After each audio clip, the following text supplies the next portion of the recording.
welcome to the show. Thank you. Lovely to have you on, and it's nice to finally meet you. Obviously, you've been working with Dana, who I've known for 20 years, and you've probably known for 10 or so, for some time. And I hear your name and see your company bantered around our business many, many times. So it's nice to finally meet you and hear the story from your perspective rather than Dana's. Cool, thank you. So INCUBETA, the business, 10 years. Tell us a little bit about what made you start that business and where the journey that you've come along to get to where you are today. Yeah, sure. So in a past life, I was one of the founding members of the retail team at Google. Okay. And that was in the early days of e-commerce in Australia. So the likes of David Jones, Harvey Norman, basically just had a catalogue on their website. Yep. And if they were really savvy, when you turn the pages on the catalogue, it went whoosh. I remember that. So e-commerce was non-existent pretty much. I still like that turning page thing. So we basically, as Google, were out evangelising e-commerce and trying to get paid. So we knew if e-commerce came to the Australian market, the Google spend would come on the back of that. Yep. And there was an agency out of Cape Town that used to manage some of my large clients. So Deals Direct, which was the largest online retailer in Australia at the time, Get Price, which is the largest comparison site, and the Warehouse Group out of New Zealand. And they would fly in, meet with the clients, and then fly out once a month. Right. Now, for my own benefit, I wanted them to get more Google clients because they were basically spending a lot of money, but they had no one on the ground. So I was trying to encourage them to get someone on the ground because Aussie corporates sort of wanted that. Yep. Long story short, in true South African way, they convinced me to leave Google, and I said, goodbye to my breakfast, lunch, and dinner, and my weekly Swedish massage with a 6-month-old child, and set up the business in my bedroom in Bondi 10 years ago. Sounds like a genius idea. I'd be lying if I wasn't saying I wasn't shooting myself. But luckily it all worked out. And now it's gone from that to we're now the largest independent agency in Australia.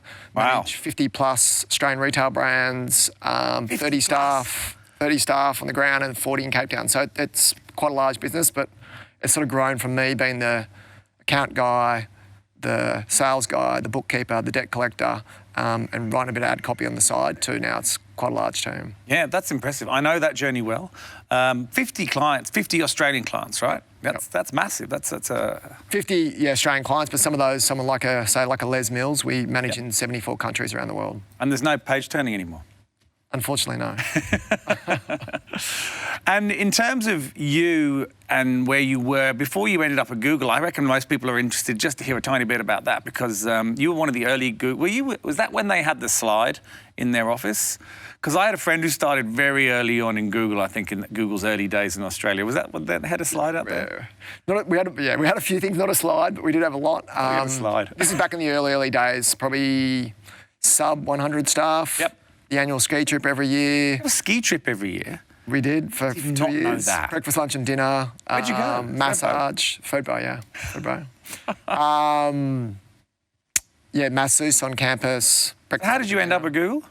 I was headhunted actually. Used to previously head up online sales at Big Pond. Right, so you've always sort of come from that. Always been in a sort of digital environment, yeah. Okay, cool. And in that 10 years, going from bedroom to where you are now, that's a huge and massive journey. Is there a particular mistake? And the reason I ask this question is because I think so many shows talk about how wonderful and successful everything is, and no one ever really touches on the journey. And the journey is really what defines where you are now and how you are now. Yep. So was there any particular mistake or particular challenge what do you think was the hardest part? So look, I mean, if people tell you they've never made mistakes in growing a business or launching a business, they're either a liar or they're... I did last week. They're very, very conservative. Yep. You make mistakes. If you don't learn from them, your business potentially could go under, or you might scare yourself. But like for us, probably the biggest learning or the biggest mistake was not staying on top of cash flow in the early days and not staying on top of debts. Yep. So we had some quite large, well-known brands go under, owing in excess of, $250,000, and we had to write that off, which, happens too many times and you're out of business. And we learned from that to stay on top of our cash flow, stay on top of our debts. And, we thought that would resolve the problem. And then it happened again a few years later with a bigger brand. So for us, the learning was we can either accept the norm and have a massive exposure to risk, or we can sort of change the norm. So the norm for agencies is, I'm going to spend 100 grand with you in June, and then you invoice the client at the end of July. So pretty much this, and if you're lucky, they might pay it on time. Yep. Now, if you compound that over multitude of clients, we're talking millions of dollars that you're bankrolling clients on, which is a high level of risk. Massive. So we basically went, we're not prepared to bankroll anyone anymore, and we now get our clients all to pay the publishers directly. We lost probably clients as a consequence of that, but our risk profile now is way, way, way lower. And we're not willing to hedge that risk anymore. So for us, it was you either accept the norm and operate within it, or you can look for other ways to work around it. For us, we got bit twice quite heavily with 2 big debts. The third one maybe could put us out of business, so we just sort of changed the model and sort of grew from there. So I'm intrigued about that. So when you were covering the cost for everyone, obviously to some degree your margin was masked from the client, right? Because they knew what the total cost was, but they didn't necessarily know. Yep. Or was it always quite transparent? In the media that we do, it is fully transparent. Okay, so it didn't make a difference there. No, it didn't make a difference from that. In programmatic, you're exactly right. In programmatic media buying, a lot of they do it for that reason, to mask the margin. Yeah. When it's typically SEM or paid social services direct to clients, it's not masked, it's full transparency. Yeah. But what you're doing is effectively you're bankrolling the client, and then they're delaying their payment on that actual media. So for us, it's just not worth the risk. Yeah, that makes perfect sense. Okay, and just explain a little bit more about all the services that you offer to a client. Okay, so we started off as an SEM purist, so doing the ads in Google was our first business. And then from that, it's evolved. So now we do ads in Google, ads in Facebook, ads in Insta. We also have a programmatic arm of the business where we programmatically buy media across, say, the Sydney Morning Herald or The Age or so forth. Just explain programmatic, because I know a lot of people, we obviously do a lot of programmatic roles, and we do them for you as well. A lot of people don't know what it is. They're quite fascinated by it. So I'd love to hear someone who, because I've tried to explain it, but I'd love to hear someone who really knows explain it. So, I mean, in the purest sense, you're chasing an audience online. Sorry, you're engaging with an audience online. I shouldn't say chasing. And back in the good old days, you would have reached out to, say, 9MSN because they had this certain target audience that visited their website, and you used to buy sites based upon the perceived visitation of a certain audience. Yeah. It's evolved from that.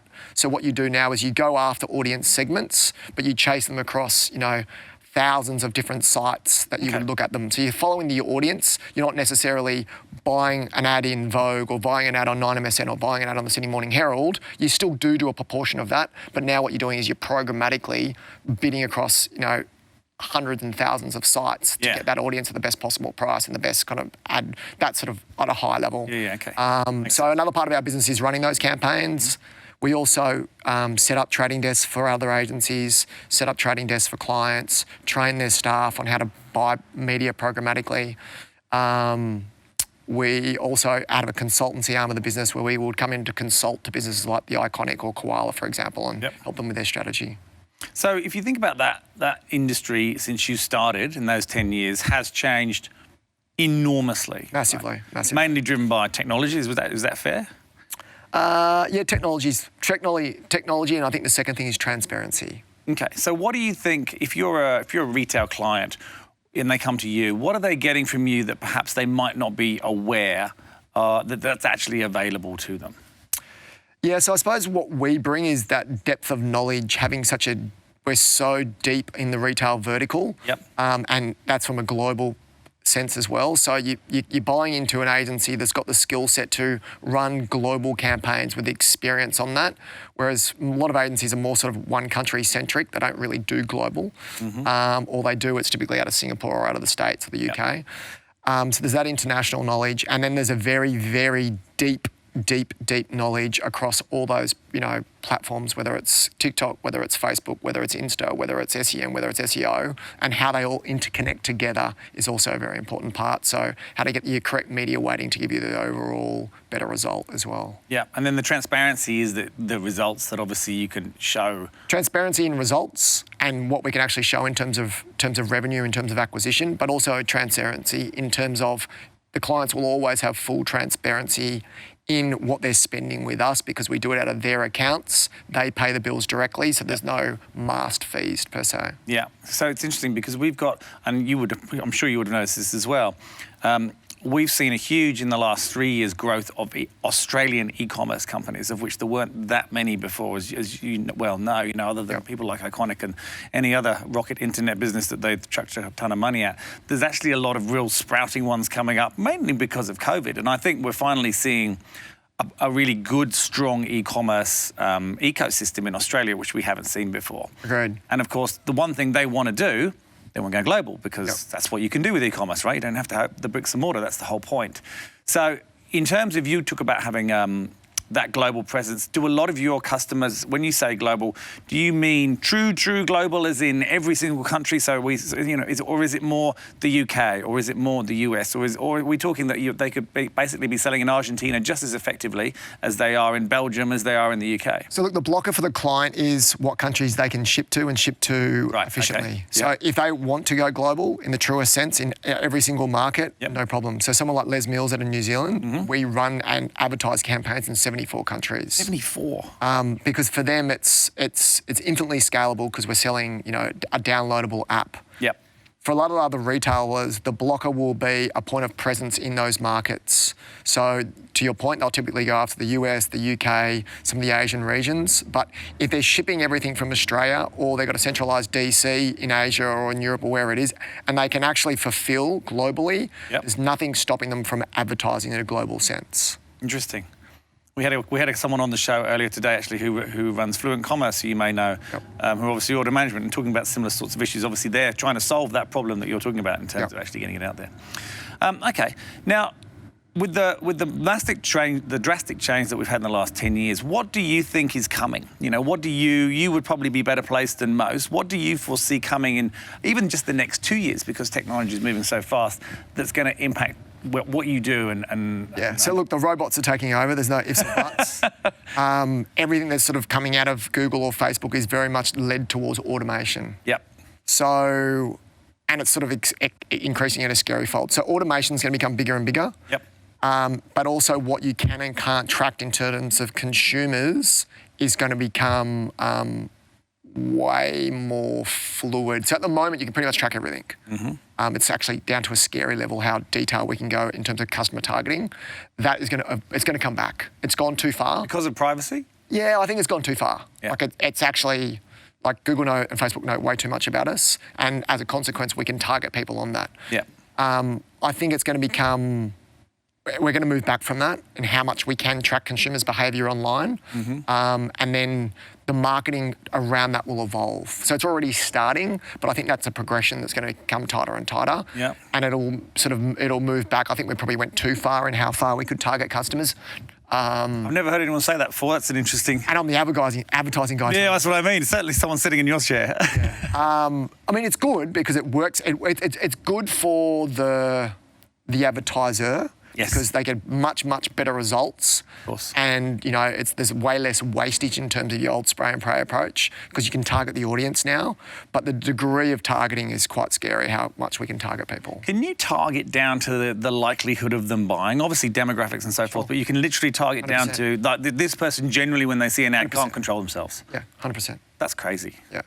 Talk to me about algorithms. So, SEM, search, that sort of stuff. How often, and this is more a question just because I'm fascinated by this, how often do they change these algorithms and why do they change? Do they change it just to mess with everyone? Or, what's your thinking on this? So there's two schools of thought. One is they could change it for what's best for the consumer. Yep, in their personal opinion. But also, Google is a public listed company, so as Facebook, they need to make more money. They do. And these tweaks, generally they can get the nirvana is what's better for the consumer and better for the advertiser. It's a win-win for both parts. So generally the changes will be to enhance the experience, to get you to spend more time on those platforms, which in turn helps drive more advertising revenue. Because if it's a better experience, you spend more time. When you say platforms, you're talking about like searching, social? Whether it's on Insta, whether it's on Facebook, whether it's on Google. If it's a better experience, you're more likely to spend more time with. The platforms are more sticky. Yep. And there's also more value in those. So a lot of it's the changes and the algorithm changes are generally around trying to make them more sticky from a social perspective to get you to spend more time on those platforms. Yep. And then Google, it's like the better results, the better they can serve you answers to your problems, the more likely you use it, the more frequently you're going to search, the more ads that can be served, would be my view. Do you think anyone's going to take the dominance away in the foreseeable future? Because there doesn't seem to be any, it's not like a sport where you see the young up-and-coming rookies and you can say, at some stage in the next 5 years, I don't see any tech companies that seem to be challenging, not the Facebooks and the Googles. So from search, I think search in Australia, I think Google, it'll vary by whether you listen to Bing or whether you take it from Google, but I mean, it's like 90 to 96. I don't think the name helped. I don't think they really could have thought more about that name. No, and unless you're over 50, no one's searching on Bing. So there's about 2% of the market. They've got a massive market share. So Google's pretty dominant there. Yep. From a social sense, though, I think you will see the rise of TikTok, definitely. Yep. Crazy. And if you look at that younger demographic, the amount of time that they're spending on... So the younger demographics already shifted away from Facebook to Insta. They're already spending more time on Insta. And then even seeing more people shifting across to TikTok. So I think probably not much will change in the Google sense, but I think you'll see a lot of changes around how dominant TikTok will become, whether it's just a fad, whether it explodes, who's to say. But right now, the growth of that platform is astronomical. And that's interesting, isn't it? I mean, I guess TikTok is Insta moving in some respects to some degree. I don't know. It's a bit more interactive. It just feeds you stuff and it notices what you want, and it just, rather than you having to proactively opt into stuff like on Instagram. Yeah. I think TikTok was probably the biggest change you'll see, but I don't see Google's dominance in search going anytime soon. No, So just the over 50s, I hope one of my guys who works for me is watching this because he uses Bing all the time. I can't stop him. He's not over 50. I need to talk to him about it. Sure. All right, this is going to be a really interesting question for someone like you. So you would have seen this. This is the question about beliefs, right? So we asked this because the variance in answers is always enormous from person to person. You've seen all sorts of different things, and I imagine you have a lot of beliefs around the world that you work in that you're probably not going to necessarily share with the world. What is there a belief that you have, or that you maybe that you had at the beginning, or that even before that has potentially changed? And what was it that caused that? And a belief is a hard thing to change in a person, which is why it's such an interesting question. Yeah. So look, probably on a personal one for me. I had a group of mates, and we used to go up to Noosa every year and do the team triathlon every year. Yep. And I used to get off the bike, and I'd be absolutely buggered, and I used to look, how the hell are these guys getting off a bike and then running 10Ks after already done, a 1.5K swim? I was just like, mate, that's impossible. And as guys do, we sat around and had a few beers, and then someone made the stupid suggestion that let's all move away from doing a team event and do an individual event. And I at the time was just like, no way, that's just too massive. Anyway, we signed up. Of course you did. Few beers later, right? Of course. And then over that time of COVID, having more time and actually having time, and then having a goal and dedicating myself to that, I just started doing more training because I had the time to do it. Yep. And then, I've gone from this is absolutely impossible, I can barely swim 150 metres, through to, I could go tomorrow and go do a triathlon, no problem. So for me... Have you done one yet? Yeah, multiple, but I'm doing an Ironman on the weekend. I've got a friend doing an Ironman this year as well. So that's what it's an Ironman again. It's a ridiculous length. It varies. The full is 160k ride, 41k run, and a 4k swim. That's insane. A half is 90k ride, 21k run, and 2k swim. Hardly seems like a half, does it? Yeah, it's still a lot. For me, the big change was anything is really possible. But fundamentally, you've got to be willing to make a significant change and investment in that. So people, if you really want something and you're willing to do the work, it's possible. It's like these young kids who piss and moan about Sydney properties and they can't afford it, but they're not willing to change their behaviour. They're not willing to stop getting breakfast, lunch and dinner from Uber Eats. They're not willing to, move back in the home and save. They're not willing to bring their lunch to work. It is possible. Yeah. But you need to sacrifice to achieve that goal. You need to have a budget. You need to save. Yes, it's hard, but anything's possible if you're willing, within reason, if you're willing to do the work. For me, that was a big eye-opener because I just thought it was just completely not possible. But just by breaking it down and then working at it for a period of 6 to 12 months, now it's completely possible. Which is impressive. And has that changed the way you run your business? So I've always never had that challenge with business. So You've always believed it in business. I was more about now look for balance. Yep. The first 2 years I probably just tried to take on too much. Yep.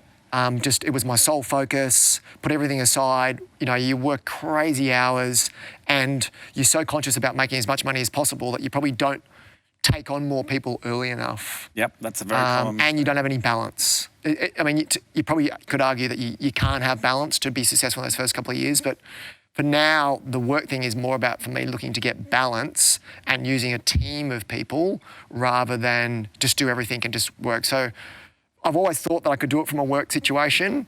It's just about doing the hard work. I never had that doubt, whereas this is something I didn't think I could do, but I've just did the work to get myself there. That makes sense. When you were building the business, did you have a similar feeling about letting parts of what you were doing go, right? Sure. So it's a similar, so it is, For sure. It's different, right? Yeah, So, everyone has it. so yeah, they do. And it's the number one thing that we talk about with people. How did you overcome that? How did you I think you just got to I think everyone will give you a different answer, but they will. My personal view is you just got to get so big that you can't actually fucking do it. So like in the early years, you go to every client meeting. You know, you got to be there because you have to be. The world's going to fall down if you're not there. So over time, it just gets too big and you get too stretched that you actually realise that you've got to make calls on what you do and don't do. Yeah. So you're just forced to do it. You're not picking and choosing because that's what you want to do, but you actually get to a point where you're forced.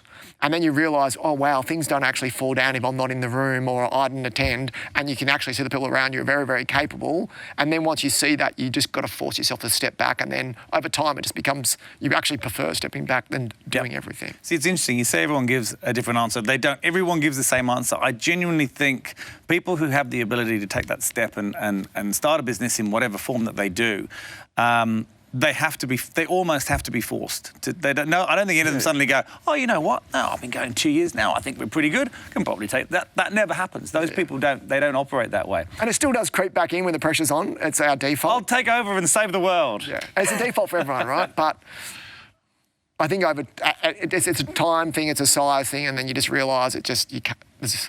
Yeah. No, I agree. And I've been through that again just recently. So for the third time. So it doesn't get any better after you've done it once either. All right. I mentioned this earlier. People always want to know, whenever we interview anyone, what they sort of do in their downtime and how they sort of spend their time outside of, obviously, cycling, running and swimming. Books. You mentioned earlier that you love to read. Are there any books that either you're reading now that you're just loving, or that are very topical, if you like, or that have fundamentally changed something that you thought of previously? Had an impact on you in some way? And they don't have to be business-focused books. I've read some amazing sporting books that have completely changed my view on things. Yeah, so for me, I've never really bought into the whole business book stuff. I mean, I'll read interesting stories about individuals, but more where I get that business biography kind of. Yeah. I love biographies. Yep. I'm reading the one on Paul Hogan at the moment, which is amazing. So that's generally my sort of go-to. Yep. But I sort of grew up not really reading much, and now it is a really good, relaxing thing to do. So I will read, most days or most nights. Sleep. Totally. Definitely helps. So I read before I go to bed. Yeah, just that's to switch off about the other stuff. But biographies are generally my go-to. Yeah. And it's just a matter of finding the volume of them. Whereas the business books and stuff, for me, I can condense that in other formats, but not in a book. I just find it too preaching. I don't know. It's just me. Oh, look, I start a lot of them, and I sometimes find they get a little bit lost in the middle. I think they almost write them to make them a little longer. Yeah. So what I've started doing is reading biographies of people I've never heard of. Wow. Because I couldn't find any ones that I wanted. So I thought, I'm just going to go and start reading, because I love biographies. Yeah. I'm just going to start picking ones up with someone I have never heard of.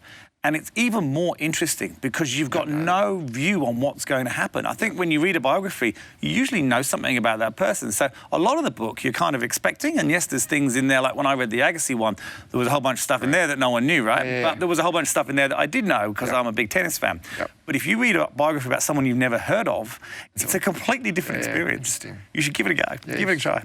All right. Now let's talk about INCUBETA. You're growing at the moment, and it's a tough market, as we know.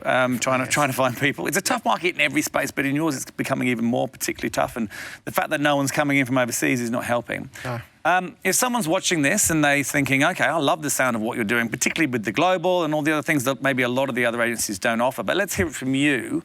Why would someone want to come and work with you, and why would someone come and want to work at INCUBETA? Cool. Okay. Well, look, we're not for everyone. If people are about there's such a shortage of demand, like a lot of young people can progress through the industry and you go place for 1 year, you get a salary, jump another year. No, I've never seen that. No, never.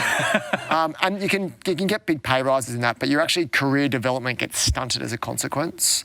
So we typically, if that's your gig and you're just coming to ask for a pay rise in a year, well, don't worry about it. Yep. Most people stay with us for a long, long period of time. As an example, so Lani was my first ever account manager, first ever hire. We've been working together now for 9 years and he's now the general manager. So most of our staff stay for a long period of time. Yeah. We invest a lot of time in them from a career development space. Which is unusual in agency. Unheard of. Yeah, really. Yeah, the executive team, we've been working together for over 10 years. It's unheard of. Yeah. So the two kind of reasons why people would work for us and why they stay for such a period of time. One is what we invest and what we can teach them. So everyone who works for us is very much on the cutting edge of paid digital. So the level of experience is really, really high, but they also are intellectually competitive.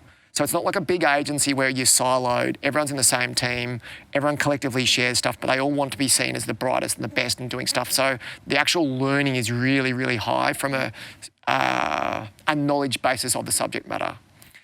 Then because, once again, we're not a big agency, there's not 24 layers. So they get a lot more client contact with the small agency at a very, very senior C level than what you would typically get with a big agency group. Okay. So they developed in terms of their client management skills at a much, much higher level. So that's like the work part of it. And then the second part is we're good humans. We do have a no dickhead policy. If someone doesn't fit the culture, regardless of how good they are technically, we won't hire them. So we do invest a lot in that culture, and they get along a lot. So we do an annual ski trip. We do I'm turning into Google. Well, it seems to work for them. You need a slide. You need to get a slide. We'll do things like a ski trip. We'll do the team will go and enter in triathlons. We'll do City to Surf. We'll do the normal things like drinks and stuff like that, and team dinners and all that kind of stuff. But if they've been with us for a year, we'll typically send them over to Cape Town to visit the Cape Town office. They'll do a safari. So we invest a lot in trying to retain them. But typically our staff stay for a long period of time. Yep. But we do really go for that right cultural fit, because if someone might be brilliant but they're going to really buck that culture, we probably would pass on them, because it's generally look at the creative whole rather than just trying to get a few stars. Yeah, and it will be detrimental to the rest of the staff, totally. Right? And then you can shoot the whole thing down very quickly as well. Totally. And where's the future for you? In terms of the business, what's your plans as far as you want to reveal today? Look, it's either going to be a listing, or it's going to get acquired by a bigger group at some point in time. Okay. That would be, I would say, our ultimate goal. We're in 20 countries around the world now. We've got over 500 staff. We sit across creative, we sit across tech, and we sit across managed services as well. So we're like the whole stack of what people are looking for. So it'll either be at some point in time we'll probably look to list, or I imagine we'll be acquired would be the end game. It's very refreshing to hear you say that, because most people don't say that. They feel like they need to keep that a secret. I don't know, it's just the way people are. Yeah, so I think it's good. I think it's great that you're winning. I'm not saying that's what we're doing, but I said no, but that's your end game. Yeah, absolutely. Yeah. Fantastic. Sam, it's been awesome having you on, absolutely awesome. And you keep Dana, who works with us, obviously very busy, and it's great to finally meet you, and I'm very glad you found the time to come on the show. Cool, thank you. Thanks, Sam. Cheers.